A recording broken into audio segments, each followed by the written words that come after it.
Hey everyone, this is the latest LEGO Star Wars Millennium Falcon for The Rise of Skywalker. I'm going to take you through a quick look at all the major features, functions, and figures for this set, and then come back and take a bit of a deeper dive and look at some finer specifics, and also respond to your questions and inquiries that were posed by viewers during the preview period.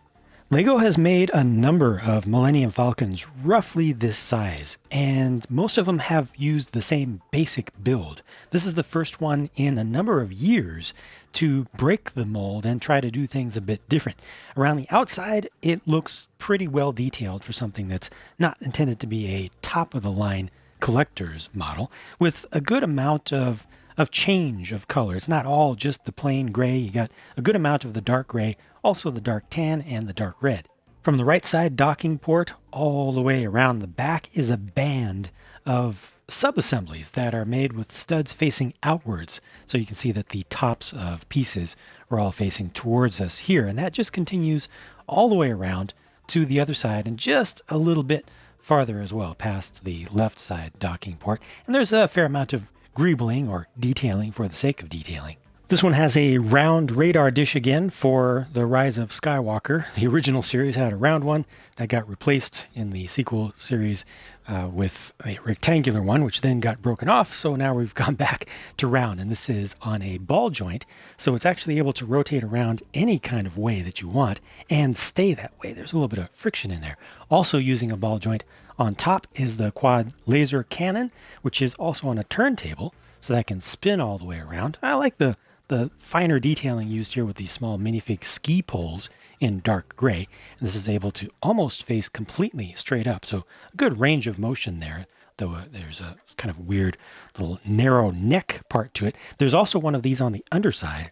And that does match up pretty well and looks pretty good if you look at this from a low angle. But we'll talk more about the underside of the entire model a little bit later.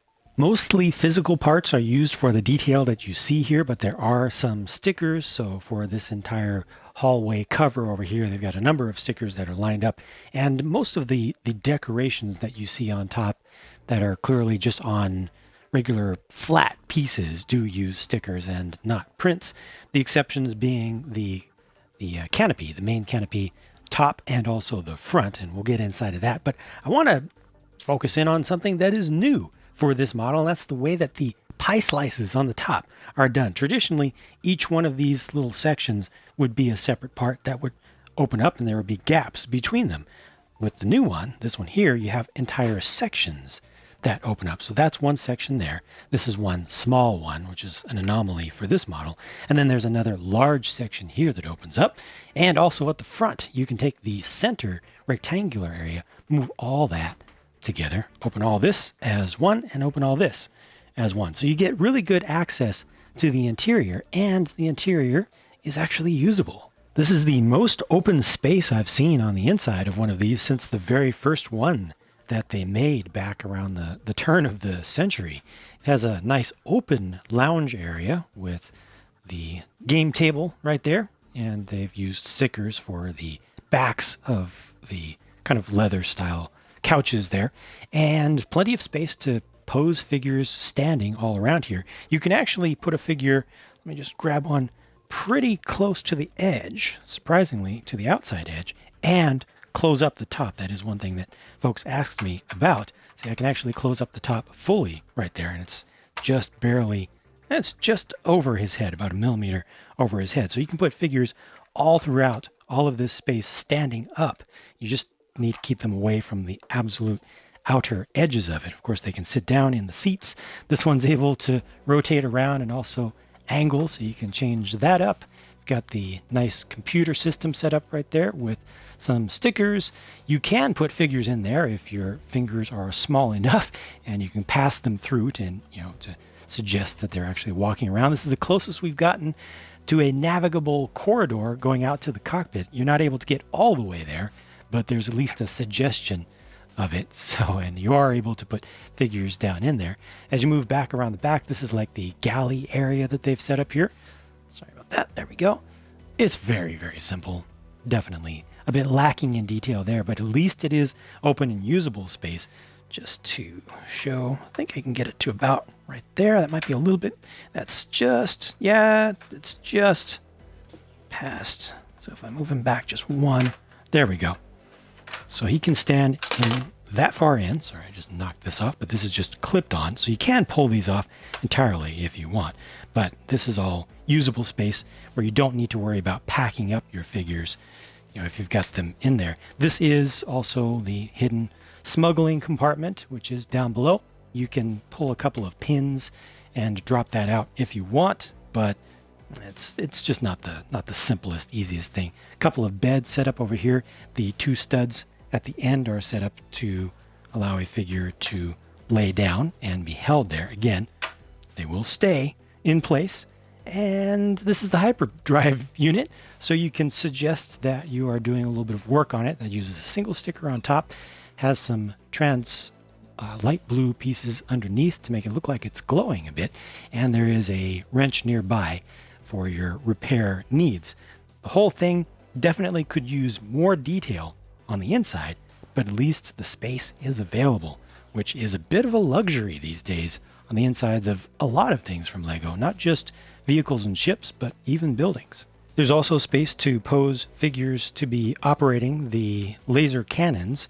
So all this opens up and their spot is down in there. They've got a little sled that you can pull out. You can put two figures on this, and those are the controls. So one faces up, one faces down, and it's pretty accurate to the way this would actually work. So you can just put them in there and then imagine that the minifigures are actually operating the cannons. That works pretty well. Oh, I almost forgot, there are also spring-loaded shooters. You can see the tip of one right there. There's also one on the other mandible, and you fire those by just sticking your finger in this hole on the top. And finally, all the way down below, there is a ramp that can be lowered, but you know how they say it's the thought that counts? Well, I feel like there wasn't a whole lot of thought put into this, because there's no way a minifigure can even think that they are going down that. You can put a minifigure on the ramp from above and then lower it, but it's just not believable at all. So let's look at the figures. This is a Millennium Falcon with no Han Solo to pilot it. So the main character now is Lando Calrissian, and it's old man Lando Calrissian at that. So the vertical thing that looks like a staff weapon of some sort, it's a cane. It's a walking stick. They made it work. You know, this outfit, just everything about it with the color, and especially that torso print and the color and everything, just looks so much like it's from original series Star Trek. I don't know what's going on with the blaster. It has a small element added to the end of it. We'll see what that's supposed to represent in the actual movie. This moves around very easily. It holds on there decently well, but I worry that a lot of people will lose that piece. They do have one spare in the set, but it's not a very common part in that color, so do be careful with that. The cape is set up with two pieces, one for the huge collar and one for the main piece. It's double-sided, very nice, deep, rich black around the back with the, I guess it's dark azure around the front. Nice colors, looks like a Bela Lugosi era vampire there, old school Dracula. And there's the print on the back of the torso, which is pretty good in quality, and his alternate face. Chewbacca is Chewbacca. There are no new changes to him for this season. He's got the printed legs down there. The torso has no print on it whatsoever because it doesn't need any. And he's got his old school bandolier on and everything. So this is just a pretty straightforward second generation Chewbacca with the fireable stud shooting bowcaster. Finn has really good printing for the torso especially, and also decent work for the hip and leg pieces, but needs a little bit more opacity there. Just the legs don't pop as much as the torso does, which, you know, it's just really finely done. He's got his man purse there. Don't call it a messenger bag. It's a man purse. Come on, just be honest about it. That's a gunmetal gray colored blaster again, and his hair has grown a bit, gained a little extra texture, and he also has an alternate face. Here is Boolio. He's new for Rise of Skywalker, and it's a very interesting looking figure. I just think it looks cool, and I think it's pretty well done. Now, this one has very good printing from top to bottom. It's helped out by the slightly lighter color. You know, it's more difficult to print nice colors against a darker base plastic, but this is just well done. Front and back, head to toe. Doesn't have any printing along the sides or anything. The head is dual molded. Has some pretty good shaping around the sides, like around the neck and under the jaw. The horns are a different type of plastic. It's not the softest, most flexible type of plastic, but it's like the material that Lego usually uses for small barbs and things. So it does have some flex. It's not likely to really stab you and not likely to be broken off. C-3PO. I think this is the first C-3PO that I've personally gotten that is made of all just the newest of gold colored pieces. For a while they were in a transition phase when they went from one pearl gold to a newer pearl gold. The newer one is better, looks more gold-like, and is more consistent, and that results in just overall a good-looking figure. A lot of people still would like to see a dual molded right leg for him, but he doesn't have that. He does have both gold arms back. That is correct for this time in the series. And the eyes are painted on there with just a little bit of indent for the suggestion of a pupil. No red-eyed version of him yet, but for what it is, I think that this is a well enough done figure. You could always ask for more, but it's not bad, and it's a lot better than they've been in the past. R2-D2, we've gotten pretty used to this version of R2-D2 by now, and I personally have gotten pretty used to the head print being, as I always say, wonky every single time. Look at how angled it is. See, it's nice and low at this corner, but then at this corner, it's nice and high. Like, choose one and just go straight across. I never, ever get an astromech droid that has perfectly horizontal printing all the way around. They're always at an angle, and it's very frustrating to me. I've seen some folks who have gotten good ones, so I know they exist, but I've just had consistent bad luck. And last up, this is Dio, one more small, cute, maximally merchandisable Star Wars droid. This just has an anti-stud on the base. It's very small, so it's not all that much you can ask for it. It does not roll. It has an anti-stud on, a stud on the back. You could potentially use this to create some custom things. You can insert a bar into that. You can put a tile on the back of it or whatnot. But this is just the way that it's designed to look, and has some printing going across the top. Now the print on this one is set up pretty well, and just for the sake of scale, so compared to an R2 unit, this is very, very small, and compared to a figure. Here are the leftover pieces from the set, including one extra spring-loaded shooter bolt, and also an extra stud for the stud shooter, the bowcaster. Those two are intended to be included, and the rest are truly spares. So that does it for the quick review segment of this video for folks who are in a hurry. Thank you very much for watching. I'm now going to spend some more quality time looking at this thing and also comparing it to a previous version, because in my preview video, I got over 500 comments in the first day, well over 500. So thank you very much for all of that feedback. Most folks wanted to see a comparison between the new Falcon and the old Falcon. So let's talk about, or at least the previous one. So let's talk about what's changed, what's different, what's better, and also what's worse. And I accidentally did this, what's better, what's worse. I didn't necessarily mean that, because not everything is better about the new one, at least in my opinion. First of all, size. A lot of people asked about size, saying that the new one looks smaller. It does look smaller, but it's actually very, very similar in size. The width is essentially identical. The length on this one is slightly shorter. It's shorter by about 3 studs, or 2 centimeters, I think is what it came to, which is less than an inch. So it is a bit shorter, but not all that much. The main reason that this looks smaller is that the dish portion of it, the major top circular area of it, is smaller. So if you just measure from here to here, that is quite a bit less than the overall size of this. It looks more like you have a smaller circle here, and that's because of the way that the edges are cut off. The major difference, well, there are 2 major differences, 3 really, and you can go farther than that, but one of the big things here is that the new one has these whole sections, right? You don't have the individual pizza pie pieces that come open like this, the way that the last X number of them have. And I don't still have the one from the Solo movie, Sorry about that. So I'm not able to compare it to that. I just personally was not interested in holding on to that one, but this is the version from 2015, which is, much closer to the exact same thing that we're looking at here. So the old one had all these individual hinges. So I can pull one of these off and, it's just bars going into clips to hold these in. And that left gaps between each. Every single one of those had a gap there. If there's enough light in the room, then you can see inside as well. This one has very little of that gapping issue, at least as viewed from the top. Now, there are still some gaps that can be viewed from the top. You've got this gap right here, and also on this side, not quite so much. There's definitely one right here, which is a little bit annoying to me personally. But most of the stuff, there's a little bit here, but that's not that bad.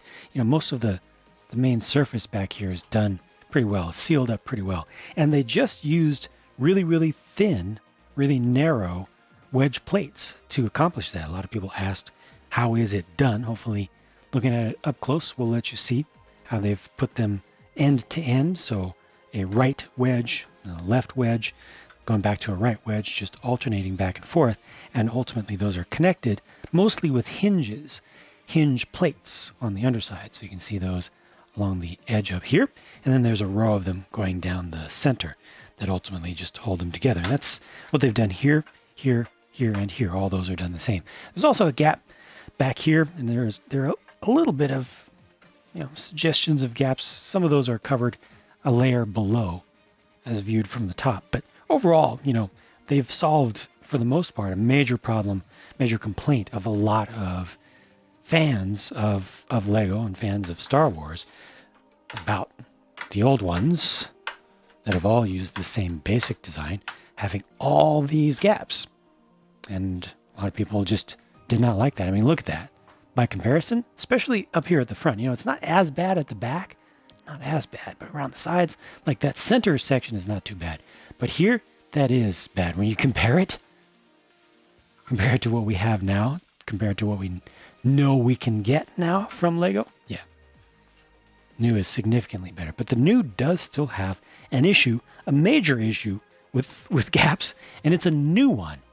So if I flip this up, if it is placed on a desk, or let's say like up on a hutch or something, where it's at a higher level, you have this huge gap underneath, and it's accentuated by the fact that there's a black plate used right there. It's actually not as thick of a gap as it looks like, but they've got darker colored pieces here, a darker colored piece back there, and it just really, really looks significant. It's not as bad on this side, but it's still there.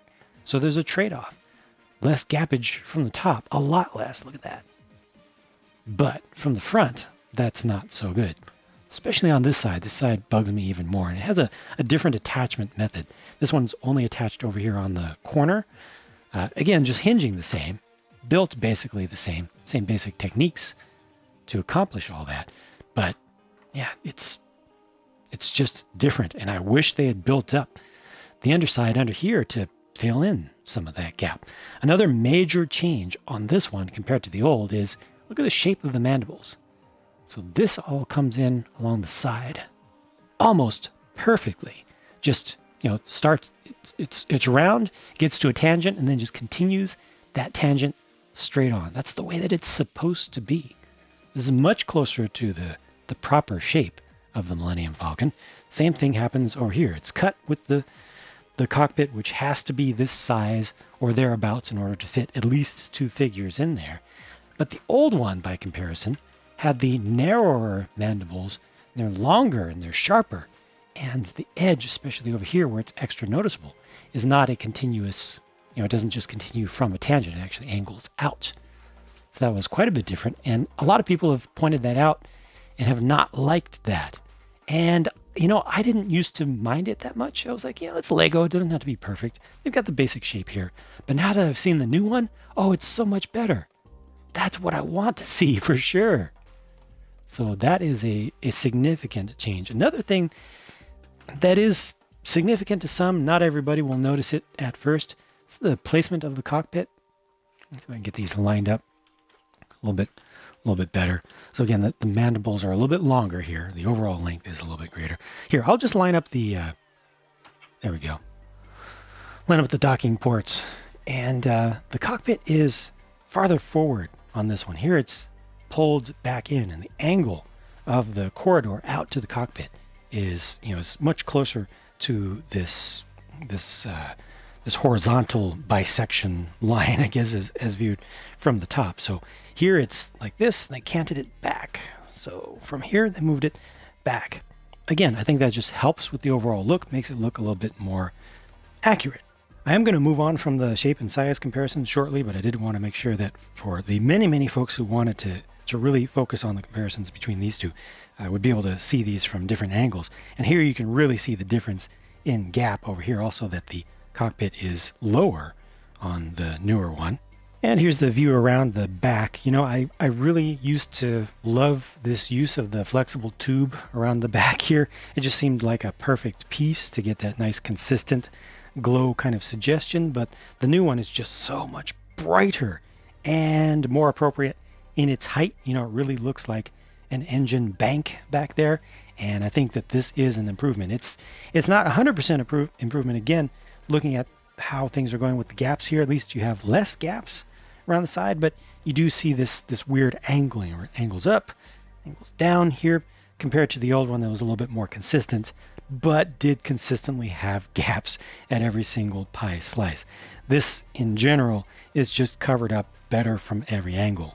Now, a lot of you have asked me about playability with this new ship, the actual swishability, the ability to do this right here, to pick it up and fly it around. Am I worried about this falling apart? And also, how does it compare again to the last one?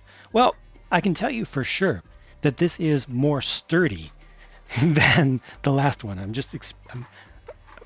I'm expecting to fail here because I'm running the camera now, but this is definitely more sturdy than any of the ones that they've done before, because here's the big look at the underside. The main Technic frame, the chassis underneath, is stronger this time. They use more boxes, more rigid boxes all around, where the other one had more gaps, where you had nice longitudinal coverage, but then side to side not so much. So this is definitely covered up much better. They've also got sandwiching with larger plates that are used well to hold those Technic boxes together. And just generally speaking, this is pretty strong.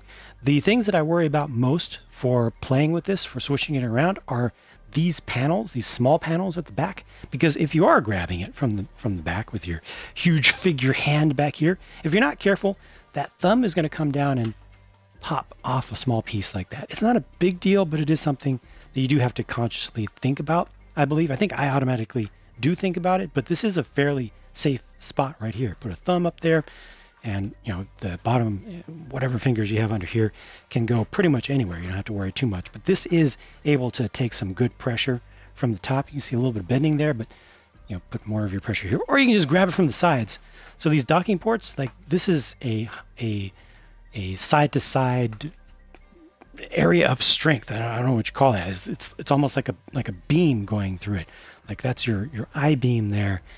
That is super strong. So even younger kids can grab this with two hands from the sides. Just focus on these, not on these parts here, which are able to move around and ultimately be popped off as entire assemblies, right? But focus on the sides, and this is super strong. It's actually more strong. There's less to worry about here. This is good. I'm actually twisting it right now, and nothing is happening. This is very good for play. I can grab it with one hand from the side, do stuff like that. You go upside down, yeah, it's going to open up. And if you have any figures that are not secured in there, they're going to fall out.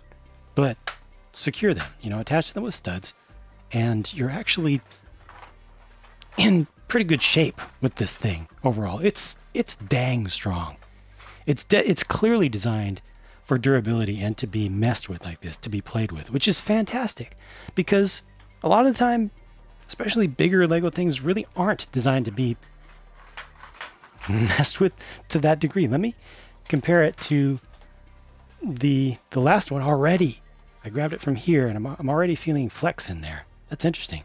I thought it was stronger than that. So here, this is good.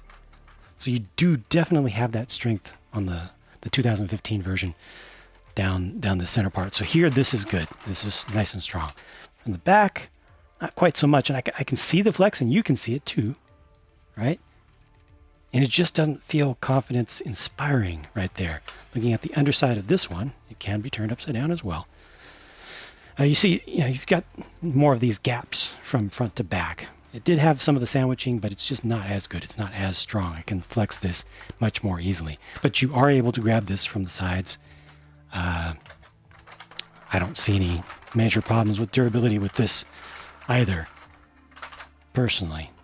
But I feel like the new one is stronger overall and can be handled in more different ways. Yeah, I'm not confident right there with that grip. I can feel things flexing on the top and on the underside. So that brings me to the biggest question, the most scary question, which has been asked by a number of viewers and also by just me. Is this the one? Is this the Millennium Falcon to own? I'm not going to compare this to the Ultimate Collector Series 1 because that's a ridiculous comparison. The Ultimate Collector Series 1 is fantastic. It looks amazing. It's by far the most realistic depiction that they've ever done, and probably that you'll ever get from Lego, at least for decades to come, I would expect. It's amazing.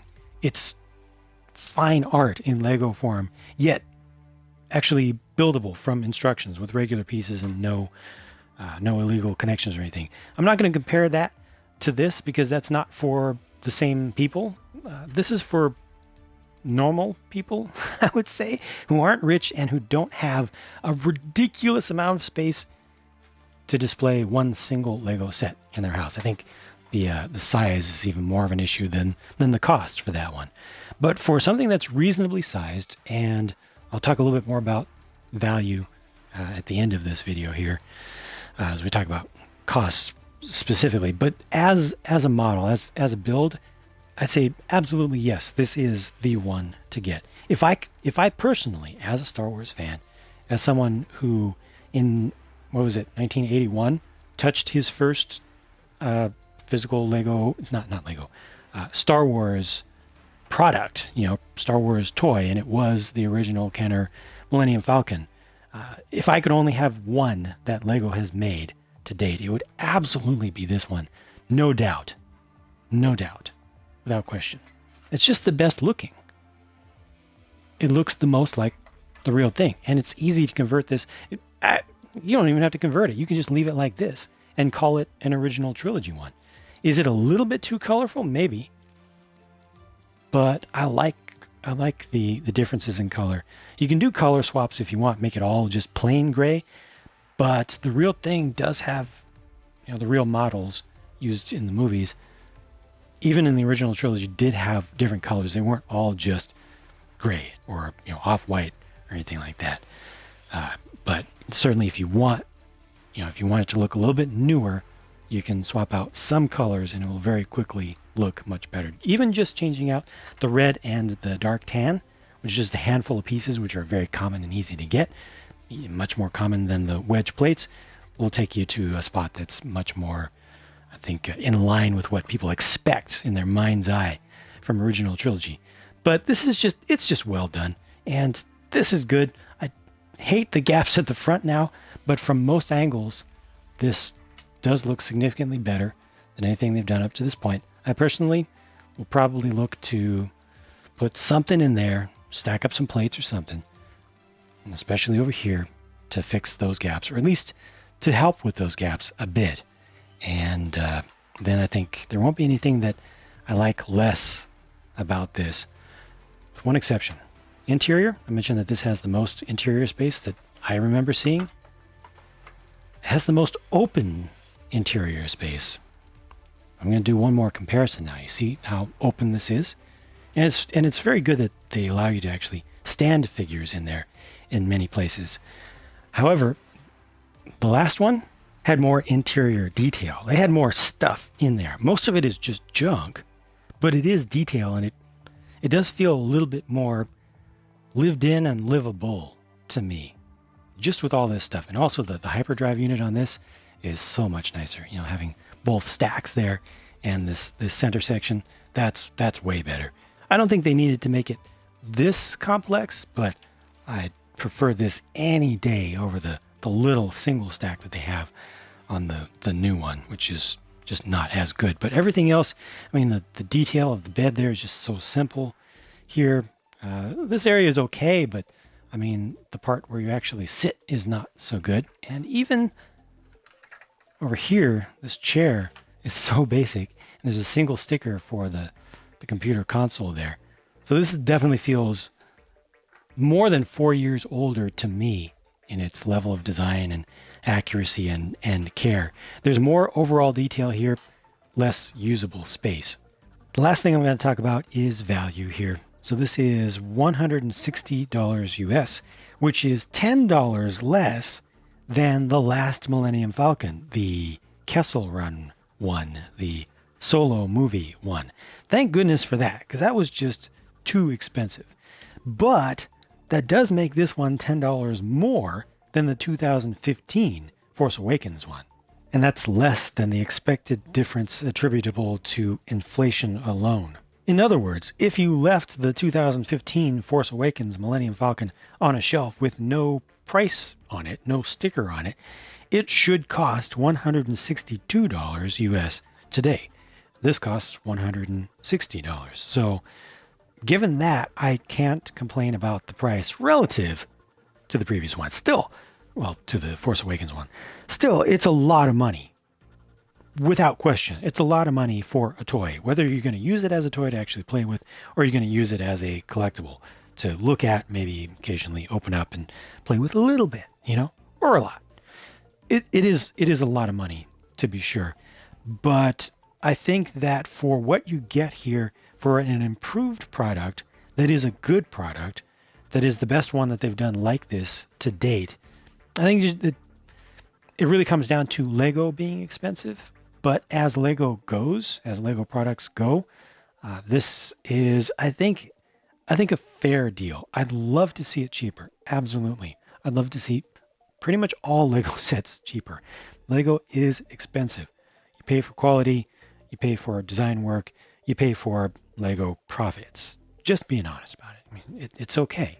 Profits are what allow us to buy stuff. Profits are what allow you to have the device that you're using to look at this video right now. You know, world runs on money, but within the realm of what we're talking about here, I think that this is fair, given that it is essentially the same price as the 2015 one, simply adjusted for inflation, similar number of pieces, similar selection of minifigures, and better design. As always, I recorded the build of this set so you can see it in real-time form with really good sound over on my Pure Builds channel, or if you don't have that much time, you can check out the speed build, which is still available to be sped up even further if you want to use the video speed feature on YouTube. I will link to both of those right now. Thank you very much for watching. I hope that I answered a bunch of people's questions, and if you have any more, feel free to comment down below. I will talk to you again very soon.